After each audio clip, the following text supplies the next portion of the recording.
just so you all will know, this I'm going to start at the beginning again. So if you missed anything, don't worry. I'm going to kind of go through the beginning fairly quickly, but to make sure that whether you were there or not last time, it doesn't matter. And this is a very fast overview of what is possible, and we'll see how far we get here. And I would like to leave time for questions at the end. So yeah, so it will be at the end that we'll have questions, but I'm leaving time for that. So let's just jump right in. So just the important part that for you all to know is that I'm jointly appointed in the Creative Media Industries Institute in Entrepreneurship and Innovation. And what I say is I teach creativity to business people and business to creatives. That's the simplest way to put it, but Erica says it way better. So let's just jump in. Before, just so you all will know, almost everything that I'm going to show was somehow created with generative AI, and we will talk about how that's done as we go through this. But I think it's important that, I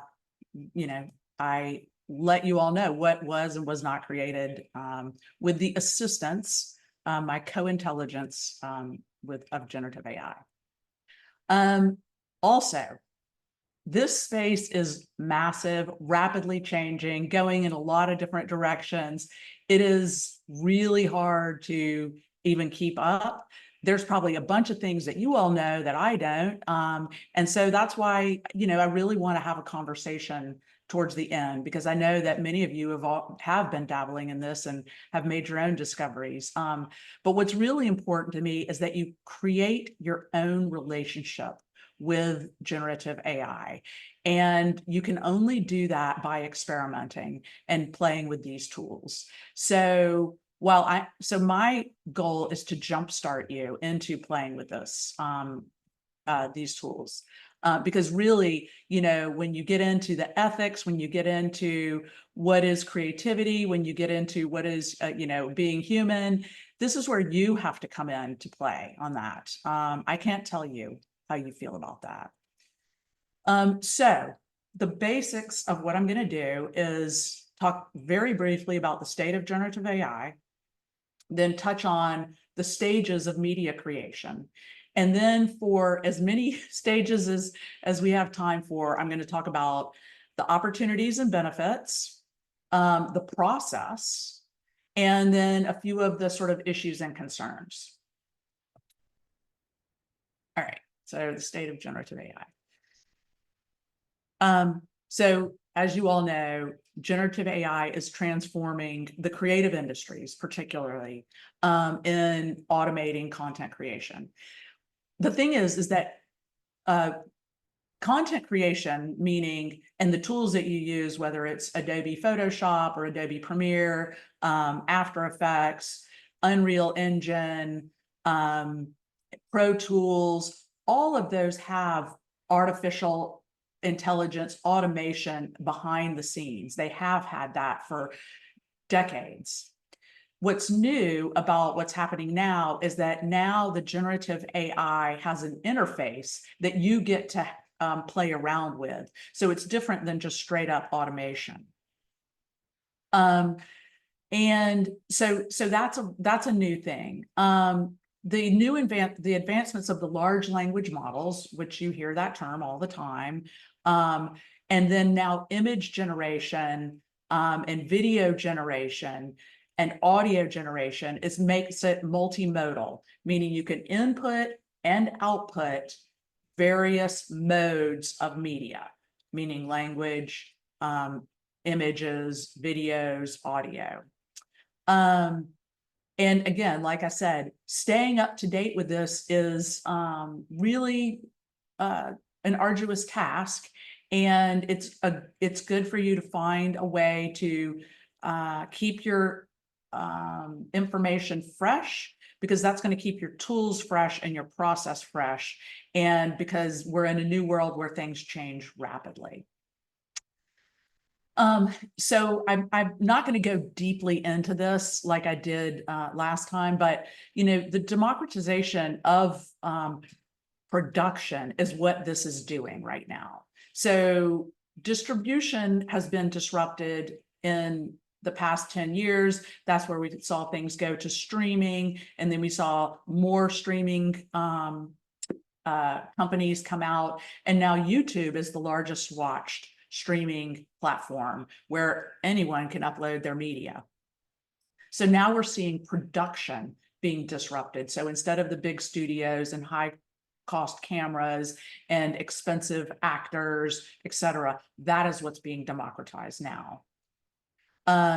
So this is just a one slide. I'm not going to show a bunch of stuff, but I really encourage you all, if you're really interested in the business of media, to follow Doug Shapiro. He's sort of a leader in understanding how the business is working right now. But this is the area, the production, that is being disrupted at the moment with the tools that we're going to look at today. So stages of media creation. So what we're going to try to look at today is ideation, story world building, scripting, storyboarding, character development, 3D world building, music, sound, video, and animation. And I include the 3D world building because I'm very interested in creating content using game engines. And I see that that's one of the trends that's happening, and you can use these tools in that space as well. So this is sort of a boiled down version of Ethan Mollick's book called Co-Intelligence, but you don't really have to read the book. I'm going to give you the 4 main bullet points from that book. That doesn't mean you shouldn't read it. I read constantly, so I think you should read all books. But so invite AI to the table. That means there's a lot of different ways that you can incorporate generative AI in your workflow, whether it's from figuring out the cost analysis, whether it's from coming up with a new idea, whether it's from helping you create a prompt that will create a new image for you. What I would like for you to do is at every step of definitely the content creation stage, but in other parts of the business of what you're doing, think about how AI might or might not be able to help you in that stage. But with that said, always be the human in the loop. Do not use AI, generative AI, as a press the button, generate something, and then distribute it or publish it. That's where you really run into using generative AI as a crutch instead of a tool. That's where you run into not having the why, the soul, the meaning, the struggle behind what you're trying to say and communicate. It falls flat and soulless and empty. And you will find that out quickly, and you have to kind of keep working how to keep yourself in the loop. The part about treat AI as a person is, when you're working, this is something, because I'm pretty sure most of you all have used some form of large language model like ChatGPT or Claude or Microsoft Copilot. What AI wants to do is give you the middle of the road, the bullseye, the most obvious, the most what it's trying to please you. So it's trying to give you what it thinks you want. And if you just say something like, tell me about Georgia State University, it's going to give you a generic overview of Georgia State University. But if you've worked at Georgia State University for a long time, then you might be able to say, tell me about the media programs at Georgia State University, particularly CMII and the media, the College of the Arts media program. If you do that, then you get out of the central target and you get to a more nuanced, different component of information. And the more knowledge you bring to the table, the more esoteric and nuanced information you're going to get. That's the same with when you're creative. If you say, draw a picture of a cat for me, it's going to give you the most generic version of a cat because it's assuming that's what you're wanting. But if you want a robotic alien space cat, you're going to get a very different thing that starts to get into the creative territory. So you have to make sure, so you can sometimes say, you're asking the AI to be an academic and give you research content, or you're asking AI to be a public relations specialist, then it's going to give you very different kinds of content. So you need to make sure that you know the directions that you're going, and this applies to creativity as well. And then I've already said it, but expect exponential improvement. You have to come back a week later, because if today you can't generate great video with consistent characters, check again next week, and then check the week after that, and keep on checking, because this is moving rapidly. All right. So the other thing is, you'll be very surprised at what AI is really good at and what it's actually really bad at. And you have to, it's only through trial and error and conversations with other people that you will start to recognize this. Do recognize that it's very good at really wild, imaginative ideas, which is what's got a lot of creatives a little bit upset. It's not, it's also really good at, you know, deep research and analysis, but it can make up stuff. And like when you're creating wild images, that's really not a problem, because it's hallucinations, it's making up stuff is a feature, not a bug. But if you're looking for really validated information, that is a bug and not a feature. So just recognize, you know, like with math, it can sometimes be really bad at math, especially word problems. It's really bad at putting text on images. It can barely do anything with text on images. So just recognize that there's going to be things that can do really well and things that it can't do really well. Okay, this is one other idea that I got from Ethan Mollick, and I really think that this is true, is that if you haven't had some form of existential crisis yet, then you haven't played around with AI long enough. So that's because you really need to have some aha, oh my goodness, what in the world is happening? Where do I fit into this? So you need to be playing around with it. And when you've hit that moment, then it's time for you to lean in and figure out how you're going to co-create with it, and start to figure out these new tools. Okay, just very briefly, what is generative AI? Generative AI is a subfield of artificial intelligence, which has been around for 50 years. And it focuses on creating new content, new to the world content. Every time you generate, if you use the same prompt, like create a slide about what is generative AI, every time you ask that, it will create something different. Okay. If you ask it to create an image of a face and a computer chip mixed, it will create something different every single time. That means it is probabilistic. So when people think about computer science, it's very different than computer science, because the goal of computer science is to give you the exact specific same answer every time and to be able to work it backwards. This is not that.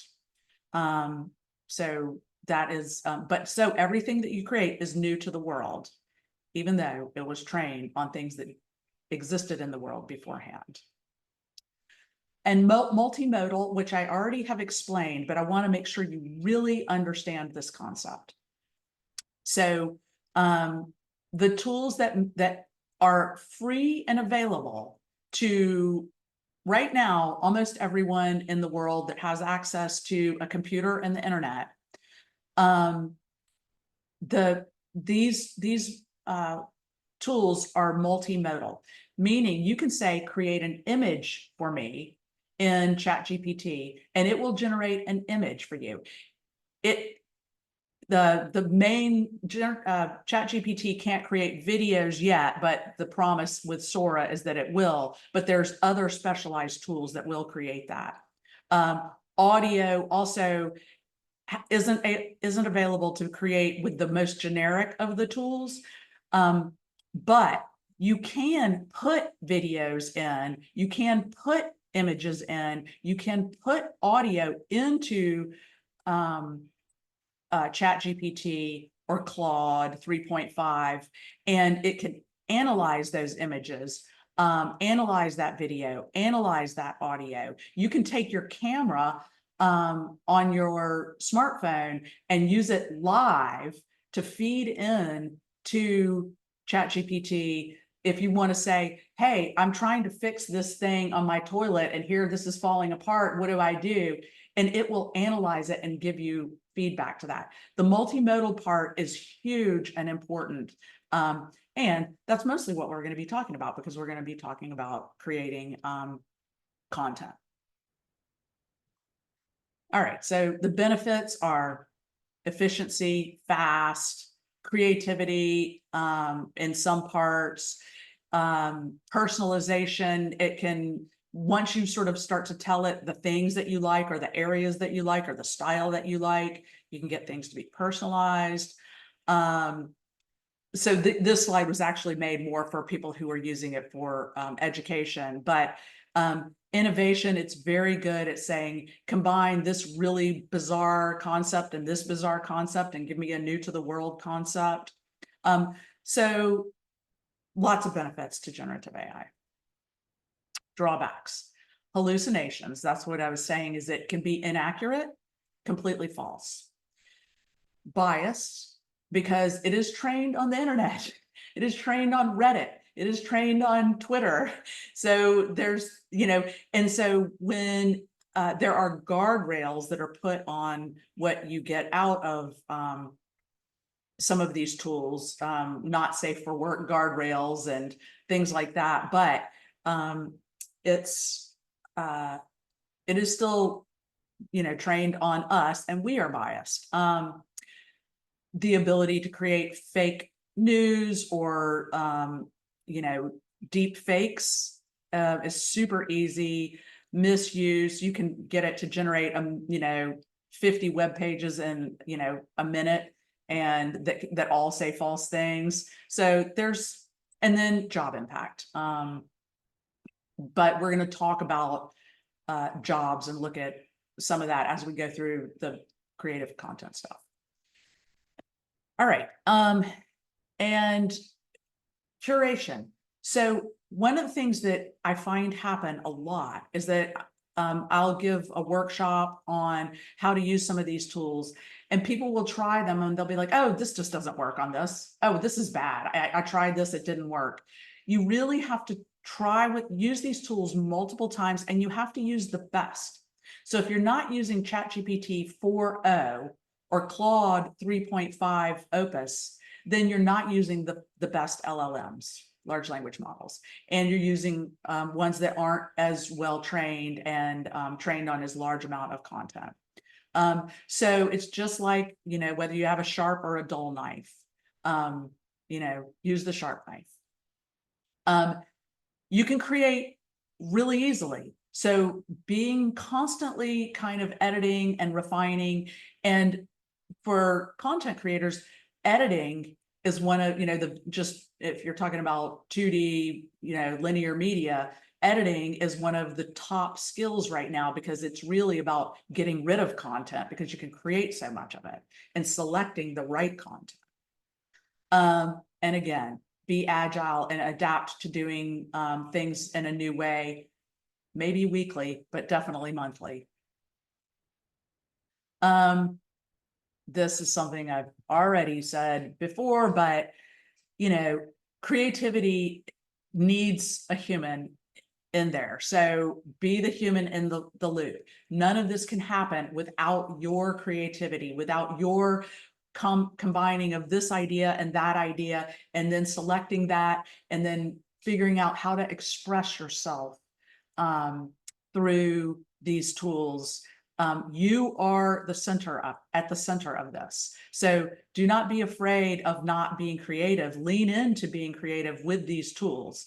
But, you know, the human touch and the human emotion and the human reason for communicating is what's so critical here. Yeah, so kind of getting back to what I was saying about the disruption of the production process.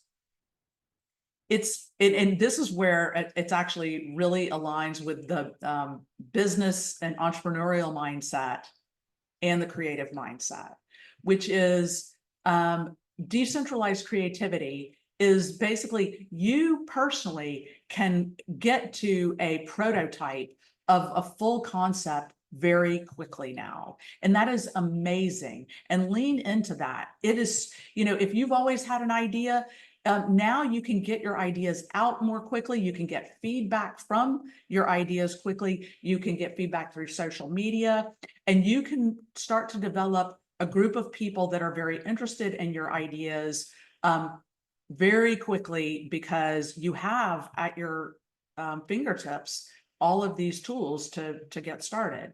So, you know, I'm very interested in decentralized movement in general. And so I really think that this idea of decentralized creativity is interesting. Okay, just because that's been a little boring, I'm going to show you a few snippets of things that are doable, and then we're going to talk about how to do them. Let me just make sure that my audio I want to make sure that I've got the, hold on. Y'all just I'm going to stop sharing for 1 second so I can make sure that my audio is being shared.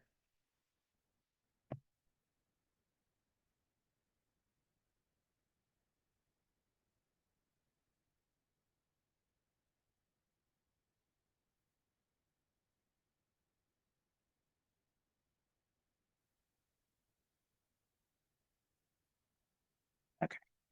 Can y'all see that now? Yeah, okay, cool. All right.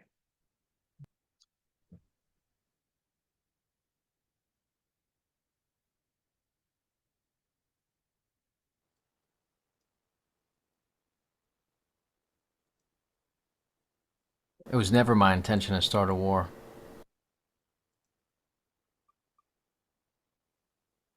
It was never my intention to start a war. All I wanted was power. It was never my intention to start a war. All I wanted was power. And they should have given it to me. They foolishly underestimated my resolve. And now look at their city. It's been reduced to rubble.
Okay, so that was just to what I'm showing you, and we're going to break it down into seeing some of those. But the first one was 11 labs. So 11 labs is where you can go in and you can either type or speak what you want to be said, and you can select from a huge variety of voices to speak that for you. So when you're creating content and you need a little girl's voice, or you need a raspy, sailor's voice, there you have it. And so that was showing that. Now getting into the metahuman, that's getting a little bit more complicated, but that's for 3D world building, and that's how Bobby did the lip syncing and put that into Unreal Engine. The second one was just using ChatGPT, and so this is ideation. So if you've got this idea of a story you're trying to write, you might already have the story fairly well written. Maybe you're trying to figure out the ending. Maybe you're trying to figure out the beginning. Maybe you need to figure out what the inciting incident might be.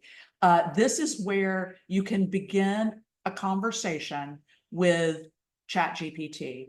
And what I really hope that you all noticed was I was going back and forth with it. What's important is to know is that you can, give it some text, give it an idea. It will give you something back, and you can say, okay, I really like the idea about, a foreign object on this, deserted planet that was left by a human on one of their missions to this planet. So how can I incorporate that into my story? It will give you a bunch of ideas. They might all be terrible, but it still keeps you going. You can keep the conversation going back and forth. And on top of that, your history will always be there. So you can come back to that conversation. So instead of it being like a file where you save a bunch of your information, what you're doing is you're saving like a little memory bank of all the information of this conversation that you had. And then you get interrupted and you have to go away for a while, and maybe you do some other work on that. You can always go back to that conversation and keep it going. Really incredibly helpful. So it's great for getting started. It's great for getting different perspectives. But again, make sure that you are putting your own ideas in, because it will typically give you pretty generic things, especially if you stay in a generic path. If you're just like, tell me about, a little boy that didn't want to go to school, it's going to give you sort of the traditional tropes of, more obvious things. But if you want to really push it, like, and you're like, the little boy that didn't want to go to school because he had an alien hidden under his bed and he didn't want to leave it alone because he thought it would leave him, that's very different. Then you can kind of keep pushing it. So how creative you are with these tools and with your input is how creative it's going to be with the output. People often say garbage in, garbage out, but this is just allowing you to be really creative. So I think I've kind of shown the ideation of that. What I do want, and then you can also share your conversation. So if you're collaborating with somebody, you can share the conversation with the button in the upper right hand that's like a pointing arrow, and then you can share the conversation. So the important thing is use the best tools. So use ChatGPT 4.0. Don't use 3.5. It's free and it does have a limit. But if you don't have the paid version, but it resets every day. Or also use Claude 3.5. That is, some people find that one a little more literary and sort of creative and free spirited, if you want to. So now they have personalities. So, you know, but definitely use the best tools. Okay, so story world. What's really great if you really start to build a big story, and you know, some people are really just trying to look for the linear narrative of something that they're trying to tell, you know, a direct story. But if you're building a game or a franchise or a series, you need to have a story world. And the story world will be that, you know, if we're looking at Friends is, you know, there's a coffee shop and there's the girls' apartment and you know, there's the street outside. And so, you know, you sort of start to build what is happening in this world, what time of, you know, what era is it? You know, very different than if you're building, you know, the Star Wars world or some sort of fantastical world. So what's great about story world building is that you can communicate with other people to make sure that they understand the story world. So they're like, you know, can people fly in this, you know, story world? And you might have already put that in. People can fly in, you know, in said story world, that they always have to get, you know, some sort of elixir before they fly. That you know, who the main characters are, what their character types are. So to that end, I have built a GPT, which is just a let me just show you all really quickly. I'm gonna escape here, go to here, go to. So when you're in ChatGPT, so see that this is 4.0, okay?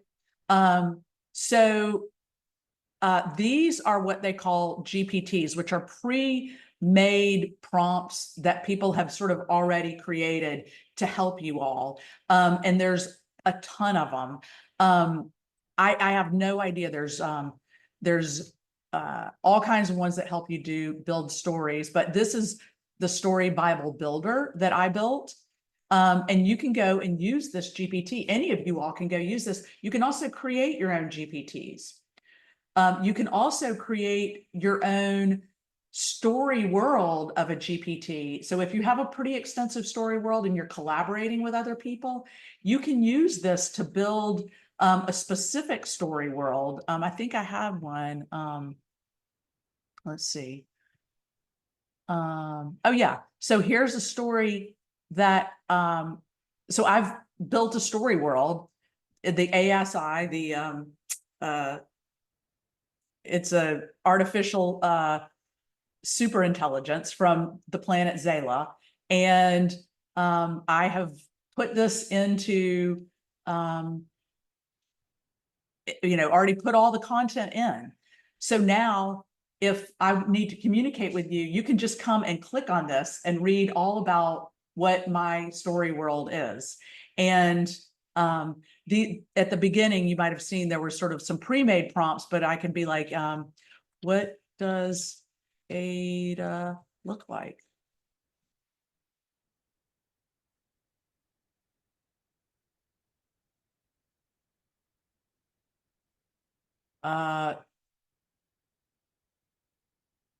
So she's, you know, metallic. It gives all sorts of descriptions of this. So I put in a bunch of text that was my story world. And now I've got it there ready to go anytime. I can go and edit my story world, this GPT, and I can share it with somebody that's working with me. Now you all might be imagining, wow, you could even do that for the ENI GPT, so that instead of having somebody at the phone answering questions, this already answers the questions for you. Very interesting stuff. All right, let's get back to this. Oh, yeah, from here. All right, so yeah, again, really keep, I think you can see the benefits. Again, the concerns are being authentic, making sure it reflects, your ideas and your, what it is you're really trying to communicate. Make sure you push out to the outer edges so you stay interesting and not generic. And yeah, just just know you have to tell it kind of everything, or it's going to default to more generic ideas. Yeah, so I already showed you all that. Okay, scripting. So when you're building your story, I think I showed you all that I asked it to create a script. It is a totally trivial task for ChatGPT to take your story and structure it into a screenplay, traditional screenplay. You can ask it to do TV series screenplay. You can ask it to do feature film script. Now, that doesn't mean that you're going to like everything that's done, because it's going to start to put in dialogue. So you're going to have to keep going back and you're going to have to keep working it. But it's pretty fun to have a conversation with the AI as you're building the story, as you're creating it, then get it to print out the script. And then you can keep, keep refining it, keep tweaking it. Again, it is not a one button thing. You get amazing stuff with one button, but a lot of what you're going to be doing is revising and refining and constantly communicating. So I kind of already in the examples showed how the script worked. Storyboards. It's amazing and terrible as storyboards. Because it creates really interesting, like it looks like graphic novel ready storyboards. But that doesn't mean that it's breaking it into the components that you want. What I find is that it's great at textually writing out what should be in the storyboard. It's not when I'm saying it, OpenAI and Midjourney are the ones that I've used to make storyboards. It's not very good at really showing the exact action that you would like in the storyboard. And it also cannot put text on images. That's one of the things that's still being worked on. But it can make some amazing looking stuff. It's so let me just, I think I've got, oh yeah. What am I going to next? Character development. Let me just break out of here and show you some of the storyboards that it's made. All right, so this is Midjourney. Midjourney is a text to image creator. So I'm sure most of you all have used it. Right now, I think you have to pay or be an alpha tester to use it, but I'm pretty sure go to Midjourney. I think that you can use it right away. Check it out. But these are, I gave it this image. Let's see. Yeah, I gave it this image and said, create a storyboard. And that's where it came up with these. Here's another one. I gave it this character. I said, a 6-panel storyboard with lots of action. This cat has come from outer space to save a little girl. It didn't really do much of that. It's clearly got kind of a built-in style that it uses. But the more you sort of direct it in storyboards, it can do some storyboard work for you for sure. What I find great about some of this stuff is that this is like, instead of using like a Pinterest mood board, this is something that you can really work on, especially if you're collaborating with somebody, because somebody, if I say I want a alien robotic cat, I mean, there's a lot of different ways to do that. So these are images that have been created. It's just endless. Here's some pretty interesting storyboards. Yeah. You put your own face in there. These are really embarrassing. I've got to go fast over these. Oh gosh. Yeah. And you can just keep going with this stuff. And really, I mean, one can never be bored, really. But you can get your ideas across in tools like this. So this is Midjourney, which is a text to image. And I am not sure. Oh, wow, weird. Okay. All right, let's keep going. I'm not sure. I think that you have access to it. Let me get this back to here. Okay. Yeah, and remember, it was trained on pre-existing things. So that's why you see these styles that are kind of common. So you really have to work at getting to something super unique for yourself. That really reflects what you're interested in doing. Oh yeah. So I think I'm going to quickly show you all this. Because I think it's really important. All right, so you can put ChatGPT on your phone. And what's really amazing is that right here, you can click this little headphones button and talk to it. Hey, so I'm trying to come up with a story that's about a robotic alien cat that's come to Earth to save the world from artificial superintelligence. Can you give me some ideas?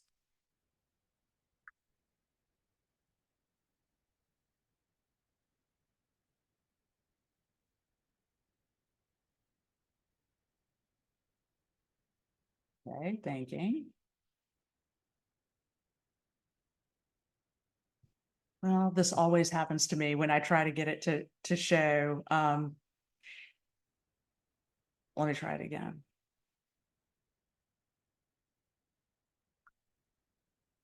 Hey, so I'm trying to come up with some ideas for a robotic alien cat that comes to Earth to save the world from artificial superintelligence. Can you help me with some ideas?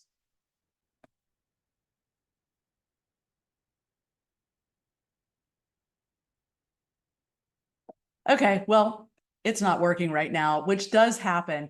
This it will talk back to you and you can carry on a conversation. We'll come back to this because I don't want to waste the time. This is the one y'all probably heard of when Scarlett Johansson said her voice was being used. This was what her voice was being used for. So now they have 4 other voices that work. But if you like conversing, it's really great for just talking, and you can talk and talk. I think this might be a prime time, or sometimes it has to do with your internet connection. So, but you can also get it to play the character that you're developing, and you can have a conversation. You can say, please be Ada from the planet Zela that I've already described for you, and have a conversation with me. So it's truly remarkable. I'm sorry that I can't show it at the moment. All right, let me come back here. Okay. Greetings, humans. I am Ada, an emissary from the planet Zella, a world far beyond your stars. My journey has brought me here with a mission of great importance. On Zella, we have learned that true progress arises from the harmony between organic beings and artificial intelligence. This synergy has propelled us into a golden age of creativity and innovation, but we have also foreseen a potential future for humanity, one where stagnation in creativity leads to collapse. Okay, so this is Hey Jen. This is an old version of it. It's gotten better by the minute, and there's 3 or 4 other similar tools. Okay, now if you were really going to use this to create actual content, obviously it's not good. You need to zoom in and not have the rest of the body. But it's all getting better. It's getting it where it starts to have the eyes blink. There's a lot of different ways to use these tools. But if you're using it to prototype or get your idea across, or it's a quick cut, these tools work. Okay, so let me see what I have here. Okay, so I showed you all in the demos when it was the castle, and it first showed, and it was called Skybox AI. And it showed first sort of an animated looking castle, and then I went to Gen 3 and it was a more intricate castle with chains. For those of you working in 3D worlds, you can then download that in pretty much any 3D format and have it be your skybox. It is not fully, they're working on making it where you can actually make it more of a mesh that you can actually navigate through. It's not there yet, but it's definitely happening. So for those of you who are working in game engines, the tools to create 3D objects and 3D worlds is also happening quite quickly. I'm not going to go deep into that, but if you use Blender, you can use ChatGPT to create scripts. So you can tell ChatGPT to create a script for Blender that you can't tell it's something super detailed, but you can say, create 3 walls and a bed for an interior scene. And it will create something pretty rudimentary, but it's amazing that you can instantly do that. For those of you who are deeper into coding and using blueprints and Unreal or any of these other tools, 3D tools with scripting, it's amazing. Oh yeah, so I'm probably, don't be mad at me, James, but I'm probably going to skip this. I'll put this on something that you all can watch later, but this is one of my colleagues, and we bought a $400 scanner, and he scanned his daughter and then is able to animate her in Unreal Engine. So the reason why I'm talking about 3D worlds to you all is that that is where most content creation is going, is instead of using all live action, people are using a lot of game engine 3D worlds to create content and then mix it with live action. Okay, let's see. So music. Let me see what I've got. Yeah, so music is ridiculous. And I will tell you that Udio and Suno are being sued by every audio company right now. And it's very interesting. I'm going to pull up. Yeah, let's pull up this. So here is something that I created. So basically you just go to udio.com, create an account with, through your Gmail, and you start telling it what to create. I think I'm going to play, let me see what this one. Okay. Okay. Yeah. Oh, it's got, so I put in the prompt, raspy female singer, vibey Southern trap, alien static, hip hop, bass, dark oriental banjo, ATL grime, experimental pop, feline, meows, all kinds of stuff.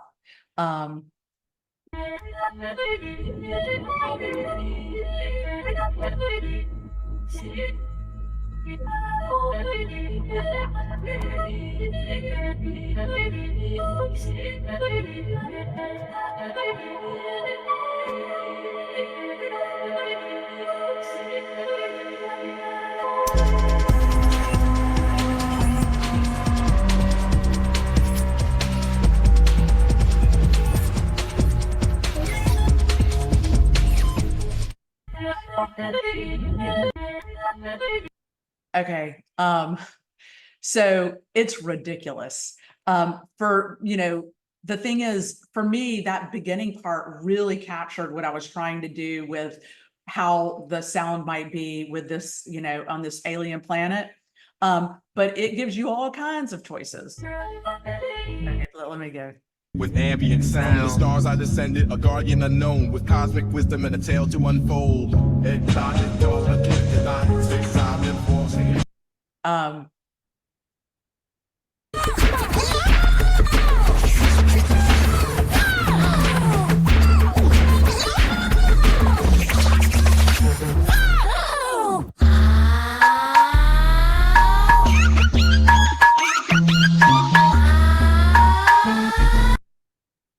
it's endless.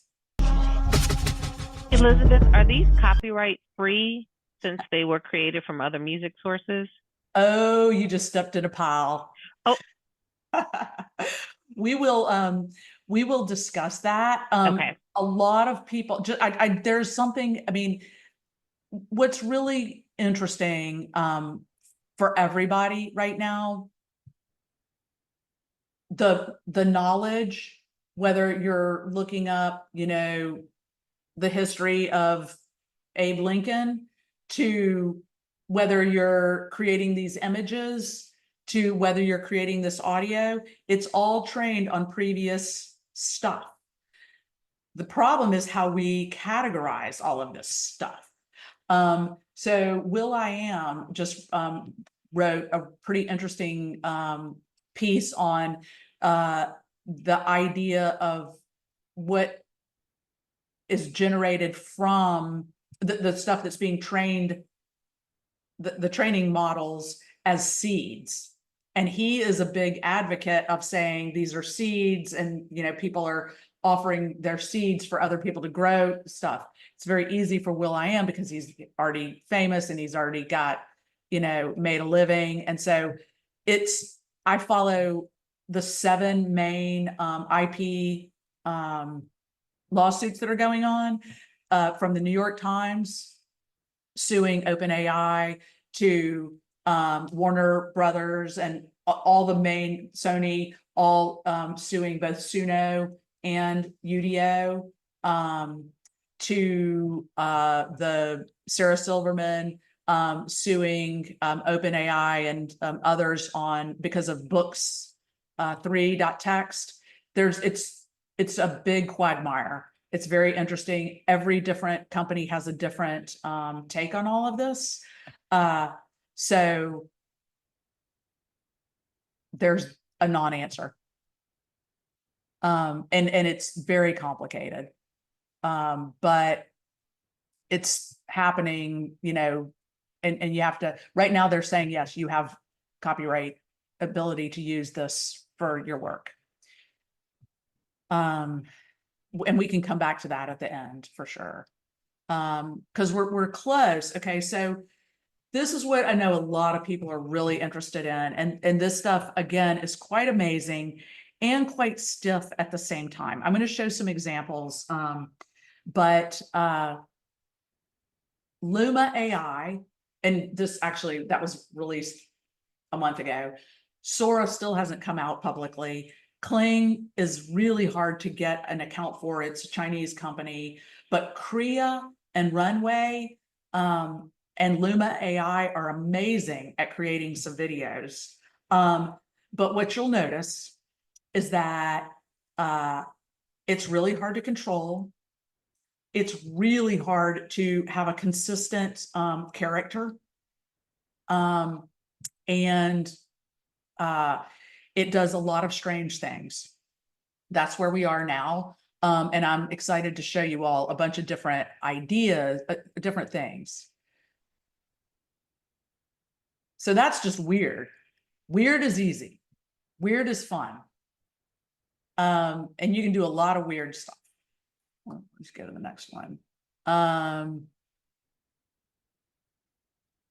Yeah, okay.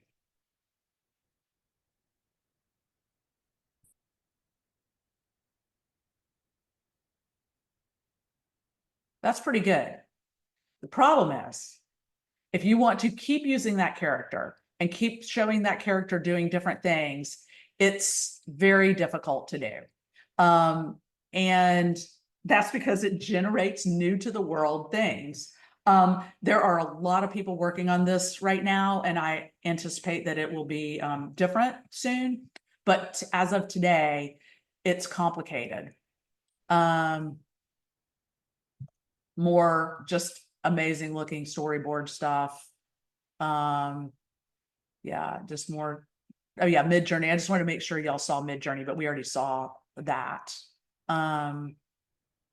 Yeah, more Mid-Journey stuff. Yeah, Luma AI, different, you know, looks and feels for creating video. Oh yeah, this is crazy. It does really weird stuff really well, but when you try to actually tell a story and put all of this together and make it make sense, that's where you run into trouble. So right now, music videos and trailers are what you're going to see a lot of, okay? Because that stuff is the easy stuff. You know, but you can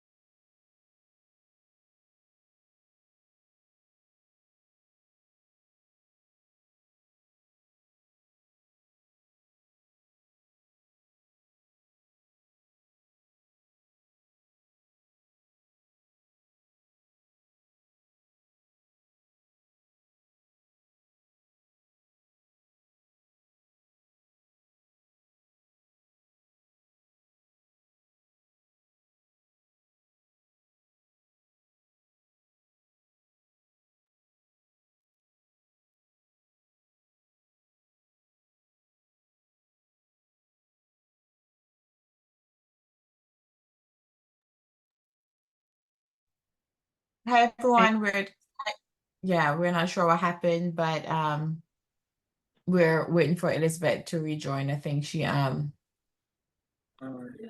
kicked off. So what do you guys Sorry? think so far? You know, Great. like Pretty good. niggas graduated, you know, I was whatever my parents had me as, and then I came across this conscious shit, and then it whooped my ass, so I went back to church. And you know, that's when I gave that damn sermon. Oh, okay, so It's all right. yeah. Guess you go. What were you saying? Oh, I was just laughing. Oh, okay. Apologies.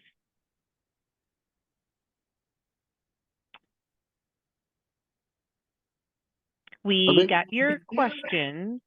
So we'll hold on to them. Let's see if by now I'm sure Elizabeth has realized that she got kicked off. So we will be looking to see her jump back in. But while we wait, if you guys don't mind, I'll take this opportunity Oh, to do a she's little. back. She's back. Oh, awesome. back. There she. Okay. You're muted. Yeah, You're give me muted. a second. I'm on my laptop while my yeah, I had a lightning strike. So hold. Oh yeah, so yeah, I had a lightning strike. I mean, not a major one, but yeah. Fortunately, I have it on this computer too. So give me a second.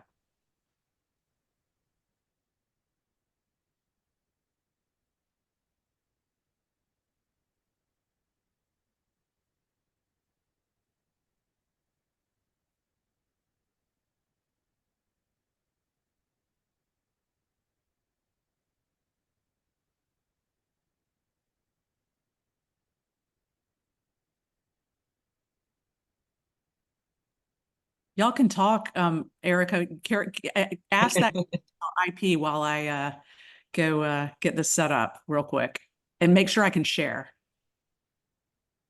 as the person I am. Absolutely.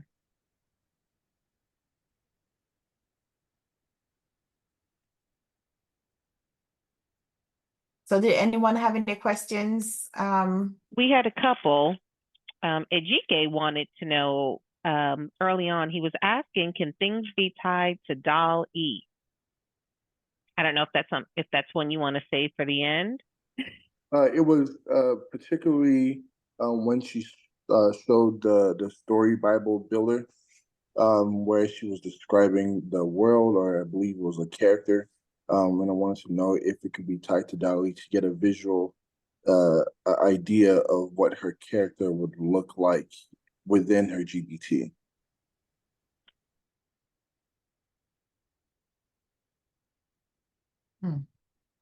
Yes. So DALL-E is basically what's built into Copilot now.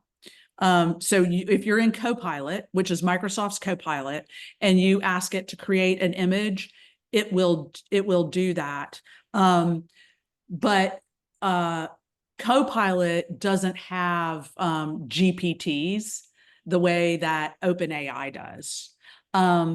And I used to use Copilot a lot, but I don't use it anymore because ChatGPT 4.0 is free and better. So, but DALL-E might be better at creating images, but really DALL-E is really the image generator behind OpenAI.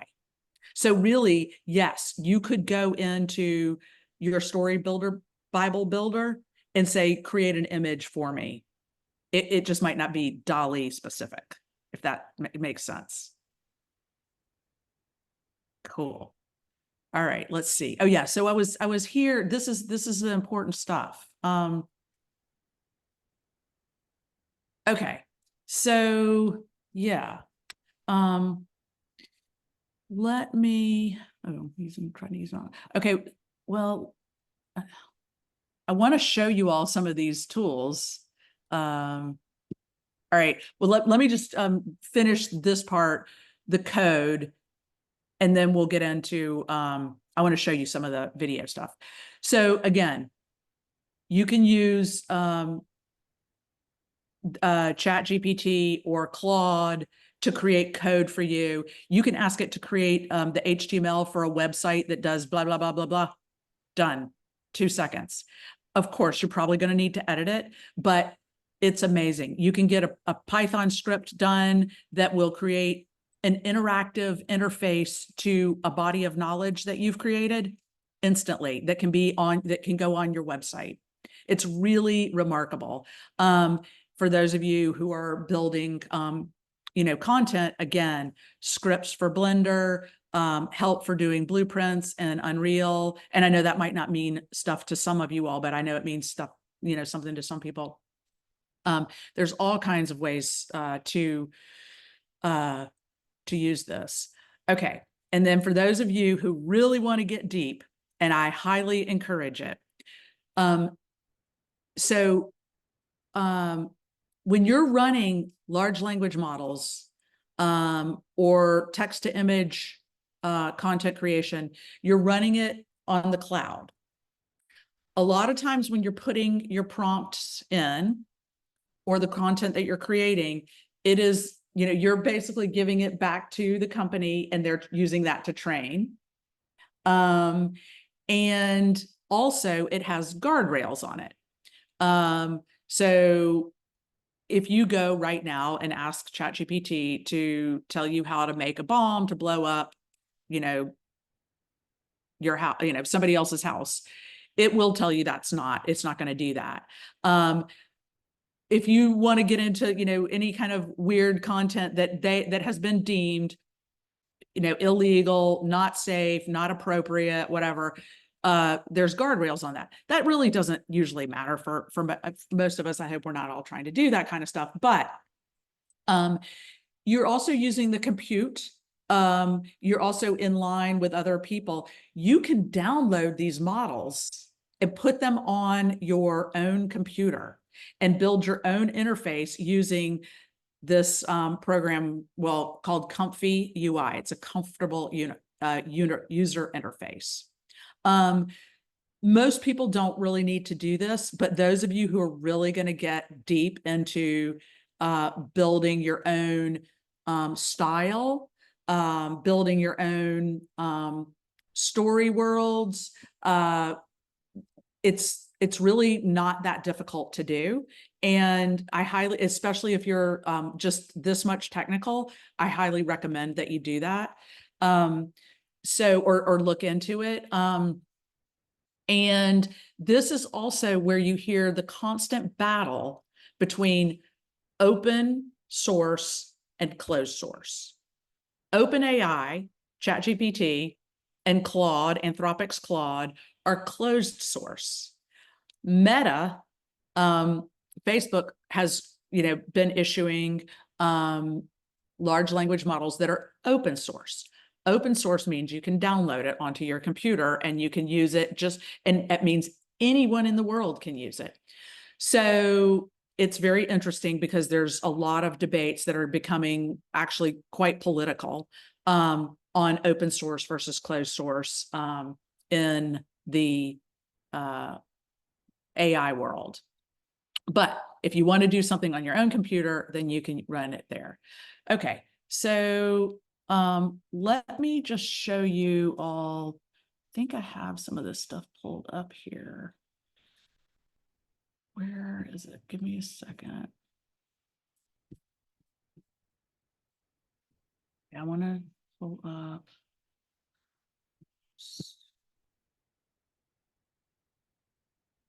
Well, let me just go here. I want to play you all a something from, so you can see how these are being put together. And then we can talk about how difficult it is. Okay, let's start with this one. Let me make sure I'm sharing my audio.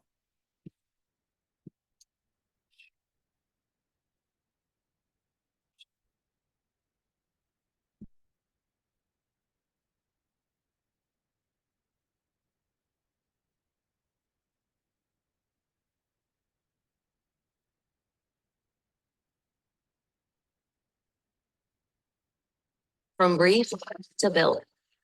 Discover dozens of AI tools on Wix Studio, the platform. Coming.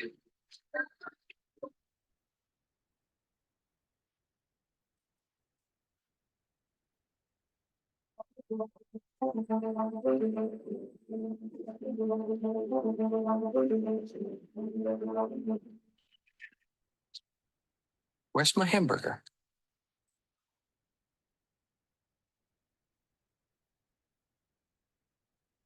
Ugh.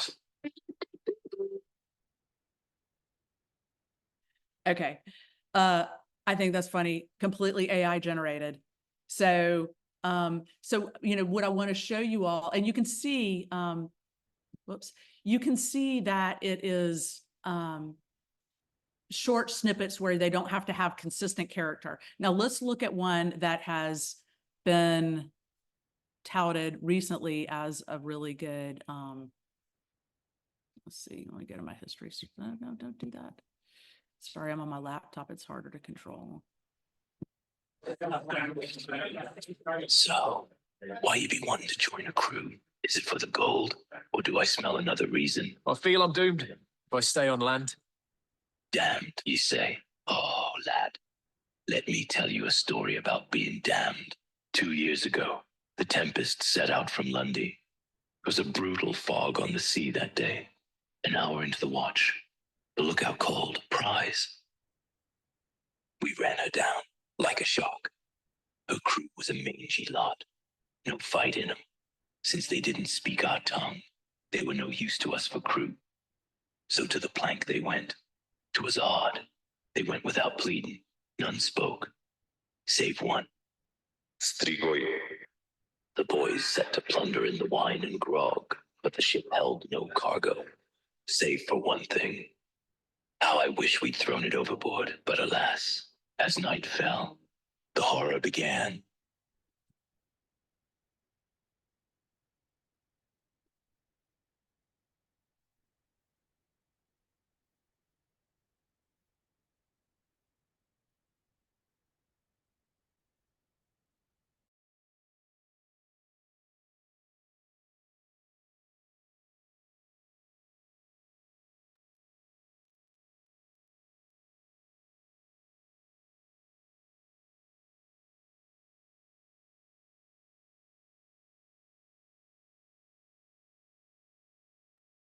Elizabeth, unmute yourself, please. So, still looking for a ship, boy.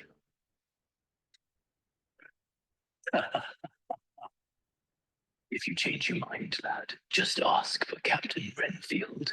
I'm always looking for crew.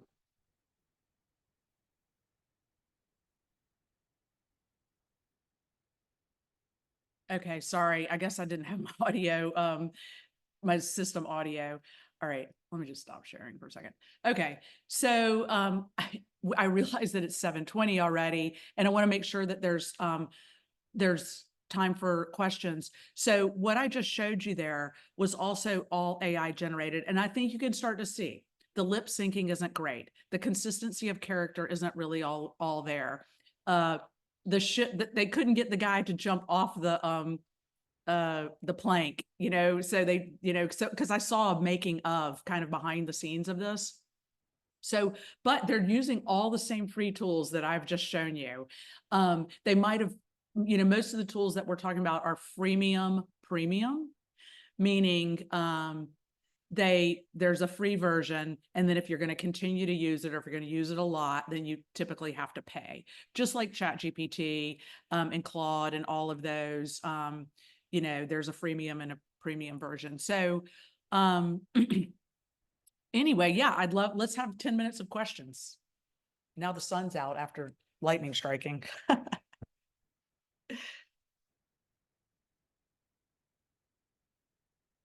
I have a question. Yes. I think I asked the question earlier about copyright. And I know that's like a rabbit hole, so we can be here like an hour talking about it. But I think to keep it concise, my question will be kind of your opinion. Where do you think that's headed? I guess legally, right? Because copyright is such a big thing. And with all of this being stock footage, right? I think that's kind of how they can get away with it, correct? Because it's stock footage that wasn't necessarily owned by an individual. Wait, are you talking about Adobe? I'm talking about in general, like in general. No, it is scraped. So right now, what especially what you just, when Mid-Journey, let's just talk about Mid-Journey, where we just saw all those amazing images that were made. Yes. That is the internet scraped. That is your Instagram posts. That is everything. So this is going to be a 5-year to 10-year ongoing conversation. You'll see that what was it, Figma just had to take down their AI tools because somebody asked it to create, I can't remember, it was an app, and it created the Weather Channel app. I think it created a Weather Channel app exactly like the Weather Channel.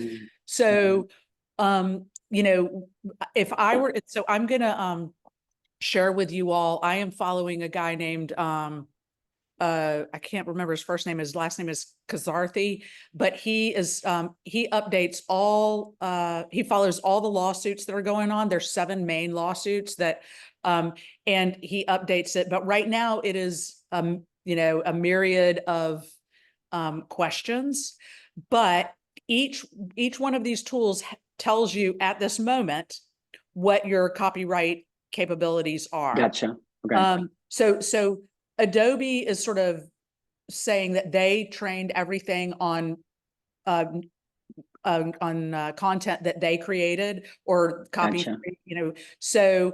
but they're still getting into trouble because it turns out they made a bunch of stuff with Mid-Journey. So it's very complicated, and everybody's trying to figure out what to do with all the copyright issues. Gotcha. Thank you for answering that. Makes sense. Yeah. Yes, thank you, Julie Fagan. She wrote the Brain podcast. That's the one. Yeah, and I can't remember his first name is Brian Catharthy or something.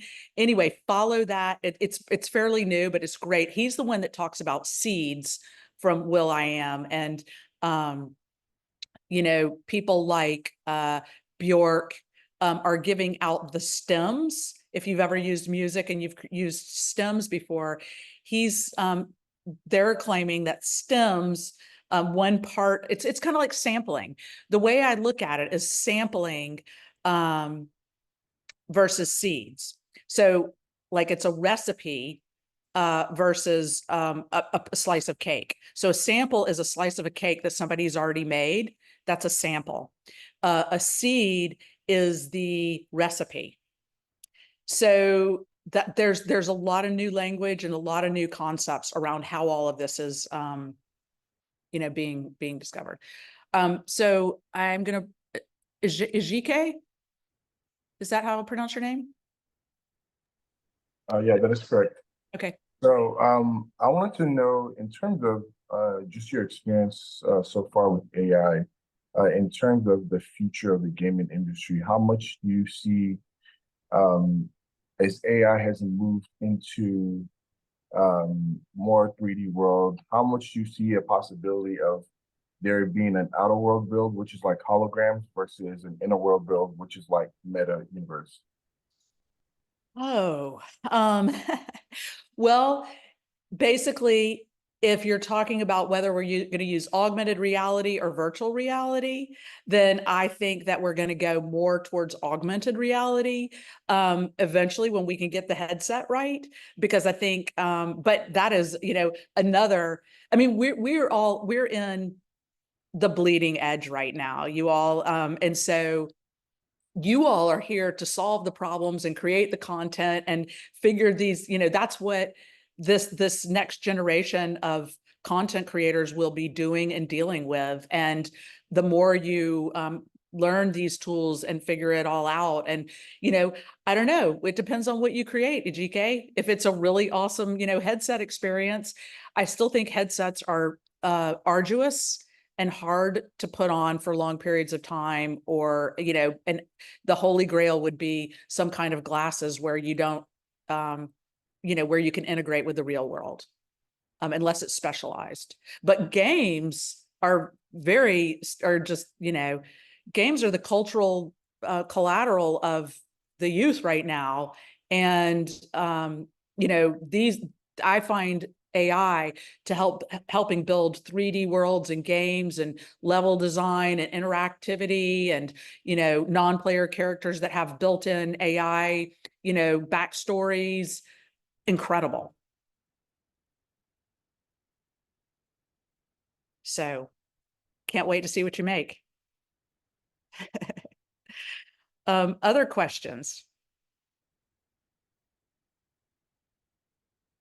Thoughts? We had one question earlier. Risha, I believe, answered it, but Layla was asking, she thought people who have generated less than $1,000 or less than I'm not sure. Thousand Users.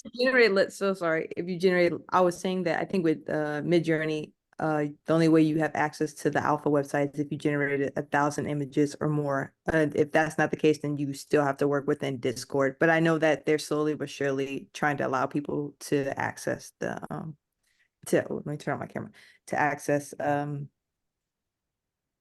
alpha website, because it just has an easier user interface. And Discord is confusing for some people. But yeah, I was trying to help you answer that because it's kind of weird. But yeah, it is weird. Thank you. I knew it was something funky like that. And hi, Layla, again. Nice to see you. Cool. Sandeep. I had a comment on. Hi, good to see you again. I had a comment on the character consistency part. I was wondering if this workflow might work, that you actually create a 3D character model and kind of and develop it in one of the other software like Blender or Dash 3D or whatever the kids are doing these days. And ask the video modeler to use just the skeleton of that model for all the animation. And as detailed as it is needed, like even the eyes and all, they can kind of make things move. And then import the path of the skeleton, put it into a renderer. That way they can probably manage consistency throughout goes. I mean, one of these apps are going to figure out that's the way to do it. But in the meantime, students could try it out. That's a great idea and great suggestion. And you know, I haven't seen anybody that's been able to do exactly that, but I think that, you know, what you're talking about, and which is really a great sort of place for us to be as we get towards the end, is that if you have some knowledge, deep knowledge of a tool, whether it's Adobe After Effects or Adobe Photoshop or, you know, editing software, your knowledge of existing non-AI tools mixed with AI tools is where the sweet spot is going to be. So you're totally spot on. You know, create the 3D character. Midjourney does have a dash CCP, which means character. It's some kind of character consistency, which is like, so you can always say, use this character as the, you know, seed of what you're generating. It just doesn't do it perfectly because it's probabilistic and not, you know, precision.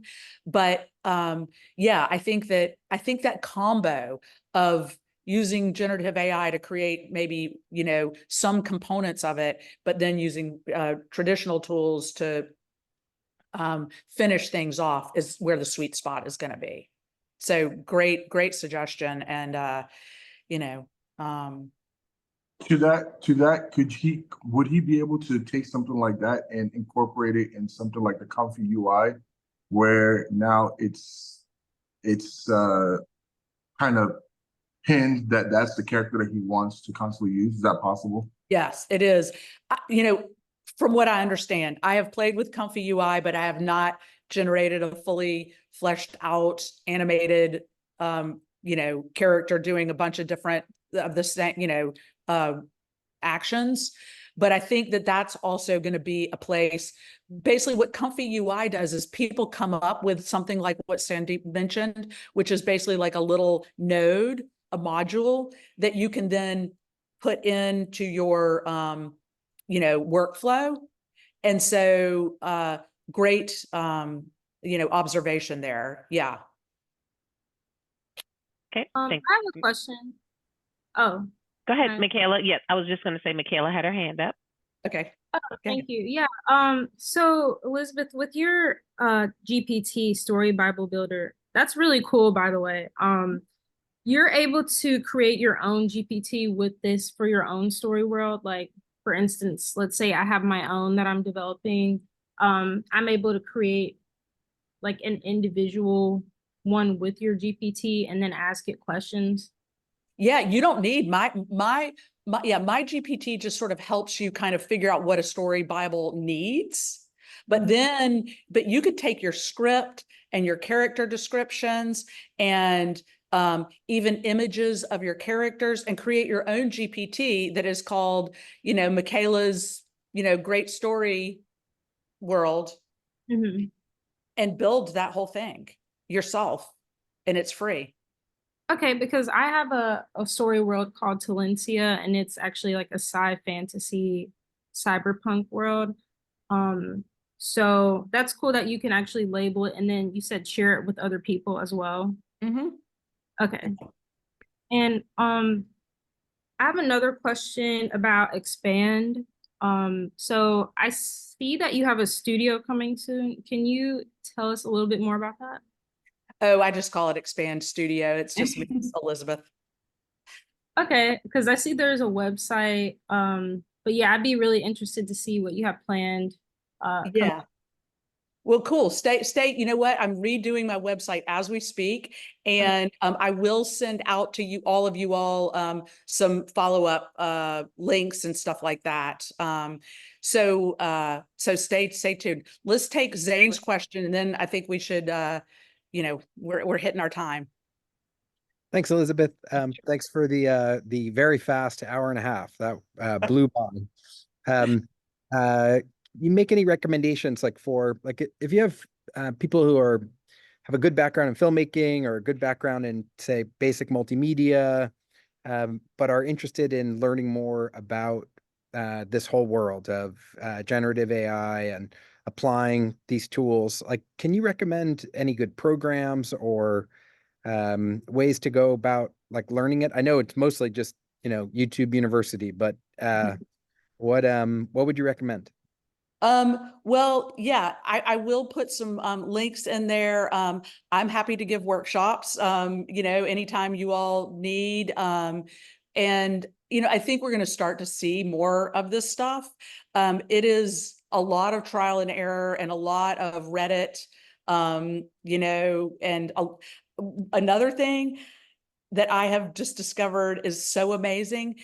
ChatGPT is amazing for helping you, figure some of this stuff out. But if you want like a real hands-on workshop, there are a few people around that can do that.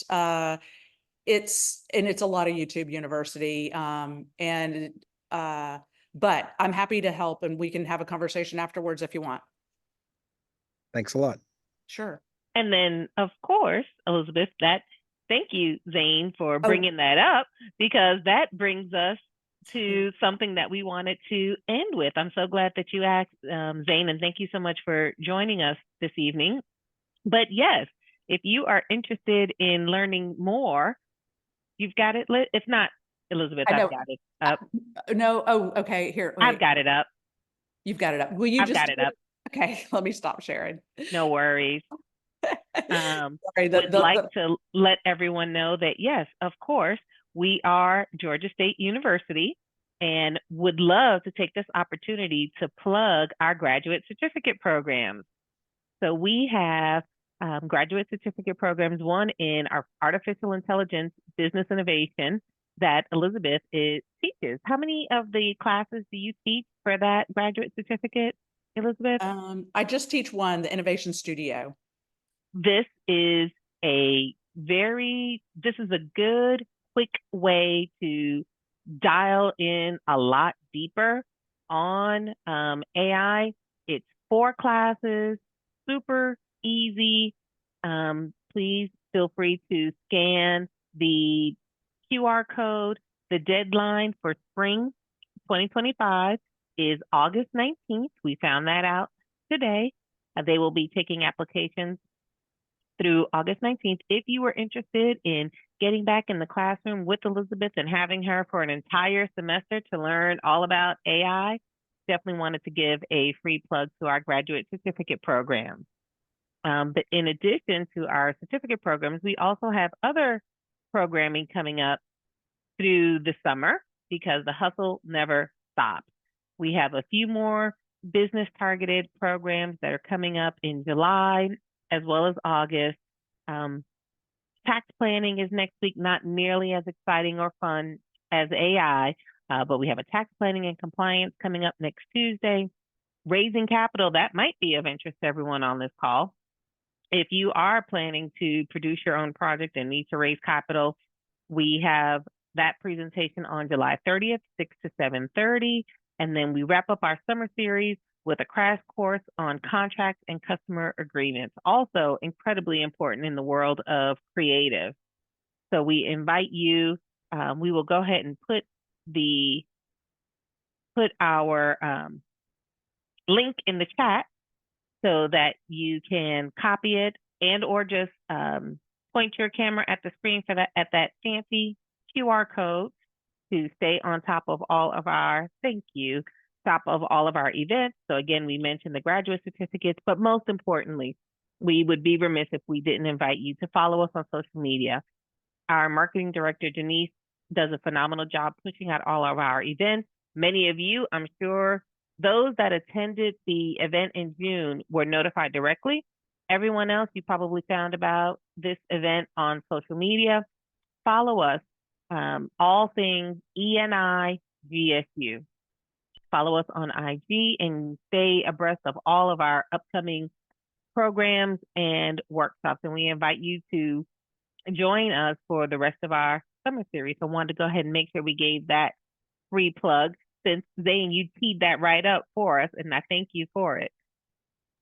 You're welcome. Well, thank you everybody. I really appreciate y'all spending the afternoon with me, and would love to do it in person with a really hands-on, really like let's all do it together time. So anybody that wants to do that, reach out to me, because I really love this stuff and I love teaching, and love to see what you all want to create. Cool. All right. Have a lovely evening. Thanks, Stay everyone. enlightening. Thank you. See Thank y'all. you. You will be receive a post-event survey. We would greatly appreciate